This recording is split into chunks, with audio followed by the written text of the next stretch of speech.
The cold darkness stretched endlessly around him. For what felt like an eternity, all he knew was silence, an absolute void where time seemed to lose meaning. Then suddenly a harsh pulse of light stabbed through the black, piercing his eyelids as they fluttered open. He lay on an unfamiliar surface, something hard but not entirely unyielding, like polished stone warmed by faint ambient energy. His head throbbed, and his limbs ached as though he'd run a marathon across a planet of fire.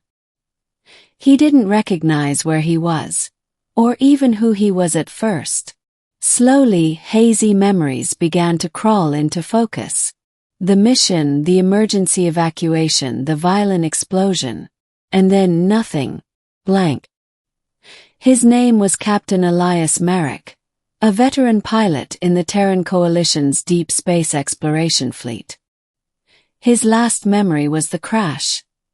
His ship shredded by an unknown force, throwing him out into the abyss. But now he was alive. Somehow. The room he found himself in was softly illuminated by a strange, iridescent glow. It smelled faintly of ozone and something else. Something organic like the scent of dew on alien moss. His breathing came fast and shallow as he pushed himself up, every muscle protesting. And then he saw her. Cowering beside him, trembling, was a small figure. A girl, but not human.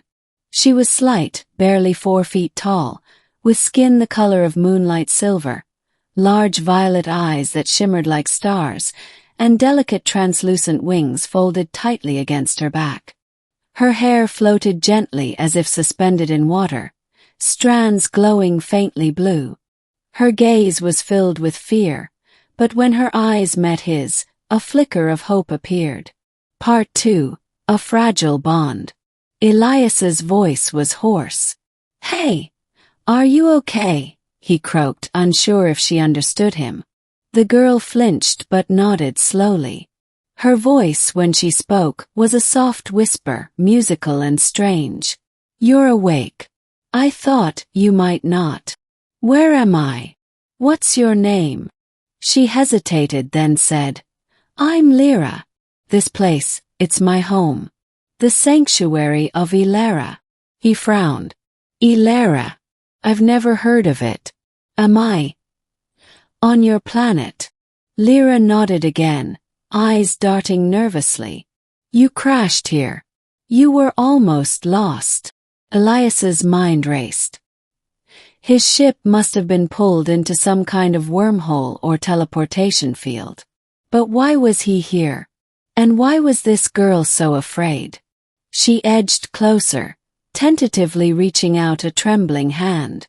"I found you when you fell. You were broken." Her touch was gentle, almost healing.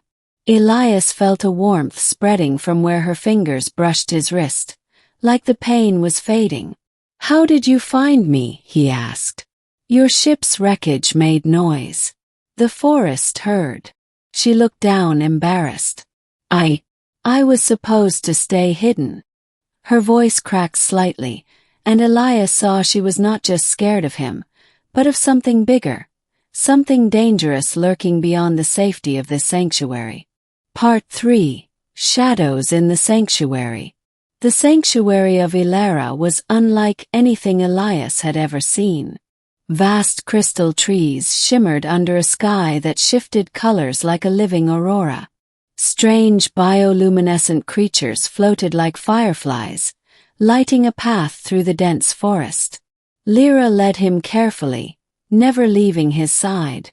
Despite her fear, there was a quiet strength in her steps, a determination to protect this place and now him. As they walked, she told him about her people, the Aelara, a peaceful race who had retreated from the galaxy's chaos long ago, hiding their world behind illusions and energy barriers. Their sanctuary was sacred, a refuge from the endless wars and destruction that had spread across nearby star systems. But not all threats could be kept out. Dark forces hunted them still, mercenaries and rogue factions eager to seize the Aelara's technology and unique energy crystals rumored to grant unimaginable power. Elias's ship had stumbled into their defenses, and the crash was no accident. "We have enemies," Lira said softly.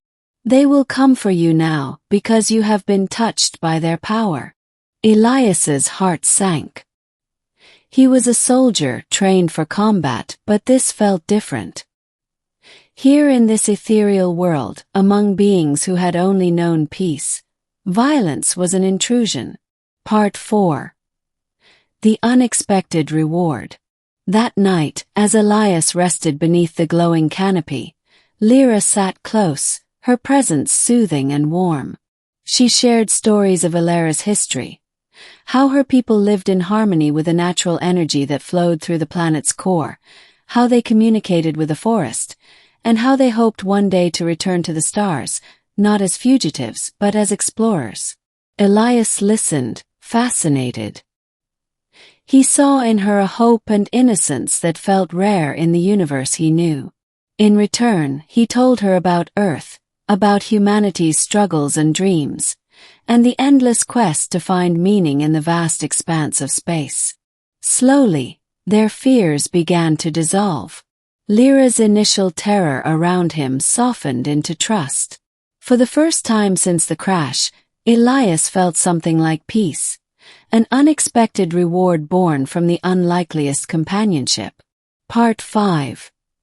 Danger approaches. But peace was fragile. The following day, while exploring the sanctuary's edge, Elias and Lira were ambushed. Dark figures cloaked in black armor emerged from the shadows, mercenaries sent to capture Elias and seize the secrets he unknowingly carried. Elias moved instinctively, covering Lira as she released a burst of light energy from her wings, momentarily blinding their attackers. The battle was fierce. His training and her magic combined in a desperate defense. Despite their valiant efforts, Elias was outnumbered. Just when all seemed lost, the sanctuary itself seemed to rise in their defense. The crystal trees vibrated with power, emitting beams of light that scattered the mercenaries, forcing them to retreat.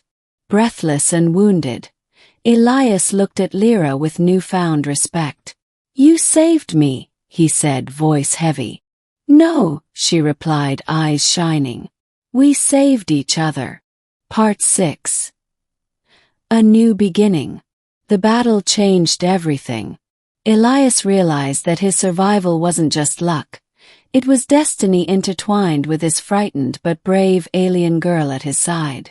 Days passed as they healed, and Elias learned to understand the sanctuary's rhythms and the delicate balance the Aelari maintained with their world. But the mercenaries would return, stronger and more relentless. Elias knew he couldn't stay hidden forever. With Lyra's trust and the sanctuary's blessings, he prepared to face the galaxy again, this time not as a lone soldier, but as a guardian with a new mission, to protect this hidden world and the sweet alien girl who had become his unexpected reward. Epilogue. Eyes open to the future. As Elias stared at the stars through the sanctuary's shimmering sky, Lyra's hand found his, small but steady. "We will face it together," she said. He smiled, his heart lighter than it had been in years. "I'm ready." In the vast universe, amidst endless dangers and wonders, Elias had awakened not just to life, but to hope, an unexpected gift found in the frightened but sweet alien girl at his side.